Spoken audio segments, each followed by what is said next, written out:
I go to at least 7 to 14 calls a week. Sometimes I go to 2, 3 a day.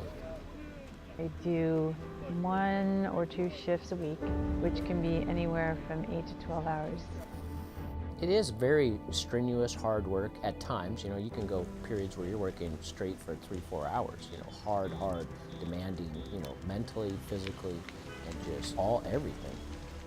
I think the best part about this job is the constant challenge. I mean, that's what I like. I like to be on edge. I like to have every part of me used. I assume everybody's been to rehab, and if you haven't, we need to have a conversation. I like to have physical demands and intellectual demands and human demands.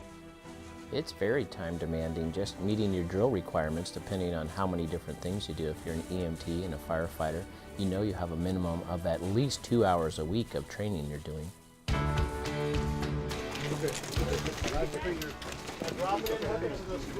I think sometimes people think that, you know, the lights and sirens are the big part of the job, and that's, you know, very small amount of time. The larger time is just being on call. I think most people don't realize that they are being served by volunteers. They don't realize that we are their neighbors most of the time, just down the street, each working, you know, like at the Skagit Farmer Store or Payless or wherever each one of us do work. The part of my business that makes us so successful is my wife. My wife of 17 years, you know, she makes all that part easy for me to be able to volunteer. Without her, I couldn't do it. Well, I think the balance is over time. It's certainly not on a day-to-day basis. For myself, I have a schedule that I keep track of everything that I'm doing.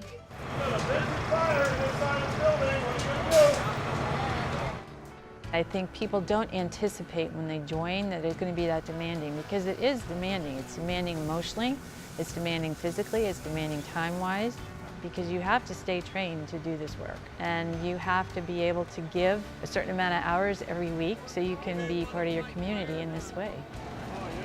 I've responded on Thanksgiving and Christmas and family dinners. Whoever you're living with, it's going to become part of their life too. And that may be the other part of the challenge for some people, is their family is like, no, we didn't sign up for this. I also work on a health and wellness committee, just trying to give people tools in their toolbox to cope with the job. You're in somebody's life at the worst time in their life, and you want to be there for them. So it means you have to physically be able to handle the work, and you also have to be able to handle it mentally. And that's the function of our training, is to get people, to get all of us, so we can see and take care of the people in the moment to the best of our ability. And then afterwards, we will talk with each other. Sometimes it's more formal than other times, if we need to download what we've just been through or been part of. 20-some years on the job, I've seen some pretty serious stuff. So it's always good to take care of your mental health by going to counseling. And that's the most important, because they give you a whole different view of what you're keeping inside and a way to get that out.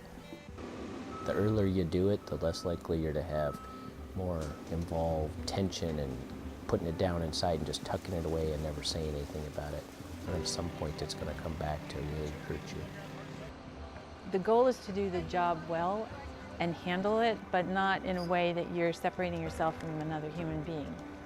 So I think compassion helps that part. You get a lot of reward out of it. You learn a lot of stuff, but you need to spend a lot of time and be knowing that you're going to have to put a lot of hours in.